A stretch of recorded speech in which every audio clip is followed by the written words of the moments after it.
गया, ठीक है। अब सी पार्ट करते हैं। सी पार्ट में फ्रीक्वेंसी दी हुई थी और के ई मैक्स पूछा हुआ था।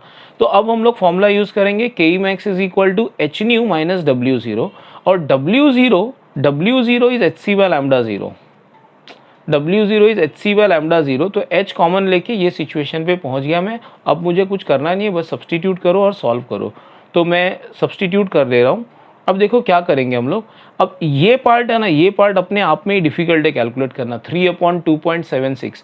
तो मैंने पहले 3/2.76 अलग से कैलकुलेट कर लिया यहाँ पे, right. This is the calculation, और वो 1.086 आया। अब मैं इसको यहाँ पे सब्सटीट्यूट करूँगा, ठीक है।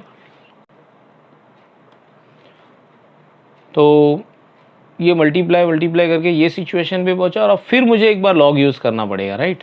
तो मैं लॉग यूज़ कर लेता हूँ। So this is the log calculation, and finally answer आया इतना।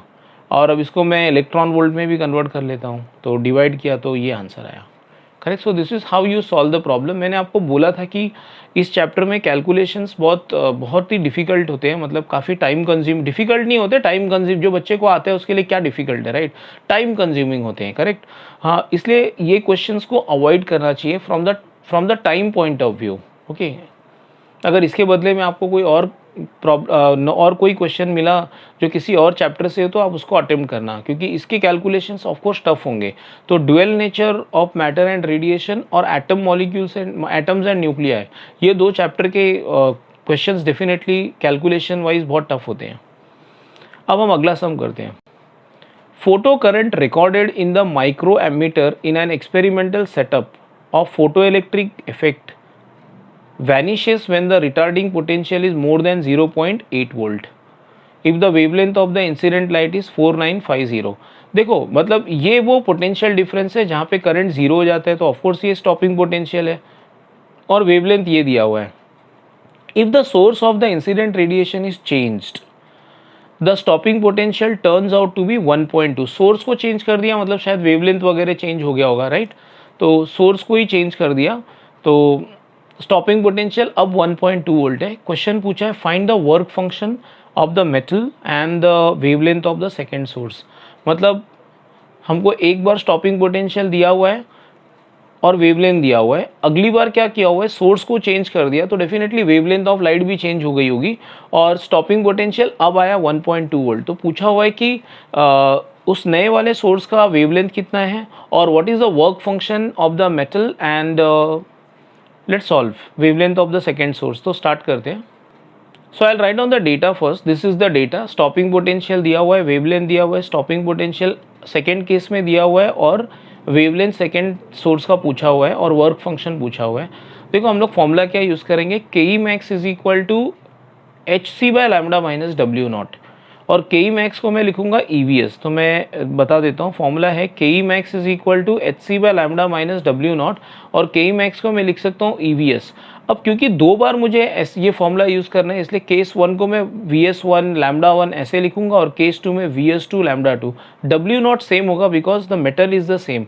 W naught is I mean property of a metal, and it will change only if you change the metal, because the metal is same both the times, hence W naught will be same, W naught won't change। अब मेरे ख्याल से हमको W not चाहिए था, तो W naught directly इसी equation से निकाल सकते हैं। W naught will be H C by lambda one minus E V S one. W naught will be equal to H C by lambda minus E V S one. हम h की value जानते हैं, c की value जानते हैं, lambda one जानते हैं, e जानते हैं, वी एस वन जानते हैं, तो definitely will get the answer. तो अच्छा, यहाँ पे मुझे ये कैलकुलेशन करना पड़ेगा लॉग से, तो मैं कर लेता हूँ। तो देखो मैंने ये लॉग से कर लिया कैलकुलेशन और ये आंसर आया जूल्स में इतना। अब मैं इसको इलेक्ट्रॉन वोल्ट में कन्वर्ट करने के लिए 1.6 इंटू 10⁻⁻⁹ से डिवाइड करूंगा, so this is the answer. तो अब लॉग कैलकुलेशन भी देखते चलना, बिकॉज यहाँ पे तो आपको सिर्फ देखना है और रियलिटी में आपको करना पड़ेगा, राइट। तो डेफिनेटली आपको लॉग बुक लेकर बैठना पड़ेगा और काफ़ी मेहनत करना पड़ेगा, तो ही इस चैप्टर को आप मास्टर कर पाओगे numericals wise. Next is wavelength of the second source. ठीक है, अब तो डब्ल्यू नॉट निकल गया, अब यही फॉर्मूला मैं सेकेंड सोर्स के लिए यूज़ करूँगा, that is K E max two is equal to H C by lambda two minus W naught, और के ई मैक्स टू की जगह ई वी एस टू लिख सकते हैं। अब इसमें लैम्डा टू चाहिए और बाकी सब हम जानते ही हैं पहले से, तो थोड़ा टर्म्स को रीअरेंज करके अब देखो ये सब्सटीट्यूट कर दिया मैंने और लैम्डा टू मुझे निकालना है, तो lambda two will be equal to this term divided by this term, और फिर मेरे ख्याल से मुझे लॉग कैलकुलेशन करना ही पड़ेगा, यहाँ पे लॉग कैलकुलेशन करना पड़ेगा, और लॉग कैलकुलेशन करने पे आंसर आया 4270 angstrom. So now let us move on to the next problem, that is problem number 11. Problem number 11 is radiation of wavelength 4500 angstrom unit is incident on a metal having work function 2 electron volt. तो हमको lambda दिया हुआ है और W not दिया हुआ है, right. Due to the presence of the magnetic field, the most energetic photoelectrons emitted in a direction perpendicular to the field move along the circular path of radius 20. मतलब अब जो फोटो इलेक्ट्रॉन्स एमिट होंगे उनको एक magnetic field में ले जाया गया, तो definitely they will follow a circular path. उस सर्कुलर पाथ का रेडियस हमको दिया हुआ है और क्वेश्चन में पूछा हुआ है what is the value of the magnetic field, right, B पूछा हुआ है। देखो ये काफ़ी इजी सम है, हम जानते हैं कि मैग्नेटिक फील्ड में radius is equal to M V upon Q B. In the magnetic field the radius is given by the formula M V upon Q B, और हमारे पास रेडियस है, मास ऑफ इलेक्ट्रॉन हम जानते हैं, और speed हमको ढूंढना पड़ेगा, स्पीड ढूंढना पड़ेगा, और स्पीड के लिए हम फोटो इलेक्ट्रिक इक्वेशन यूज़ करेंगे। तो पहले मैं डेटा लिख लेता हूँ कि लैम्डा दिया हुआ है, W0 दिया हुआ है, R दिया, and now I will use the photo electric equation which is K E max is equal to H C by lambda minus W naught. तो K E max is equal to H C by lambda minus W naught. अब देखो मुझे velocity metre पर second में चाहिए, तो मुझे सब कुछ जूल्स में रखते हुए चलना पड़ेगा। के ई मैक्स तो एज इट इज़ हमको फाइंड ही करना है, लैम्डा सब्सटीट्यूट कर लेते हैं, और ये W0 को देखो मैंने जूल में कन्वर्ट किया इस बार, मतलब इस बार मुझे जूल्स में सब कुछ चाहिए, SI में चाहिए, क्यों, तभी स्पीड का आंसर मीटर पर सेकेंड में आएगा। तो अब मैं वैल्यू सब्सटीट्यूट कर देता हूँ सबके, और मेरे ख्याल से ये काफ़ी इजी कैलकुलेशन है, 15 का टेबल सबको आता होगा, तो ये तो डायरेक्ट हो जाएगा। अब काइनेटिक एनर्जी को मैं लिख सकता हूँ half M V square, okay, और v हो जाएगा m नीचे 2 ऊपर, और रूट आएगा, रूट मतलब रेस टू हाफ, और उसके बाद में अब कोई रास्ता नहीं, हमको लॉग कैलकुलेशन करना पड़ेगा। तो अगर इसका लॉग कैलकुलेशन करेंगे तो कुछ ऐसा आंसर आएगा, ये आप लॉग कैलकुलेशन आराम से देख लेना, log of numerator minus log of denominator, और सब लोग जानते हैं कि जब रेस टू हाफ होता है तो उस हाफ को आगे लिखते हैं, राइट। सो और इसमें और एक ट्रिकी कैलकुलेशन भी मैंने किया है, जहाँ पे बार 1 को 2 से डिवाइड करना पड़ा, तो अब वो देख लेना आप लोग, राइट, मैंने किया हुआ है अच्छे से, कैसे करते हैं आप सीख लेना, कभी ऐसा सिचुएशन आए तो आप सॉल्व कर सकते हो। तो ये एक क्रिटिकल सिचुएशन आया है यहाँ पे, जहाँ पे बार 1 को 2 से डिवाइड करना पड़ा, तो उसका कोई ट्रिक है जो आपको पता होना चाहिए, जो मैंने लिखा हुआ है यहाँ पे, ठीक है। और बस आंसर आ जाएगा वी मैक्स का। और एक बार Vmax आ गया तो मैंने आपको बोला था कि the radius of the charge particle in a magnetic field is given by the formula R is equal to M V upon Q B. V मैंने निकाल लिया तो B आराम से मिल जाएगा। अब इसके बाद तो लॉग कैलकुलेशन करना है and you should get the final answer. So this is your final answer.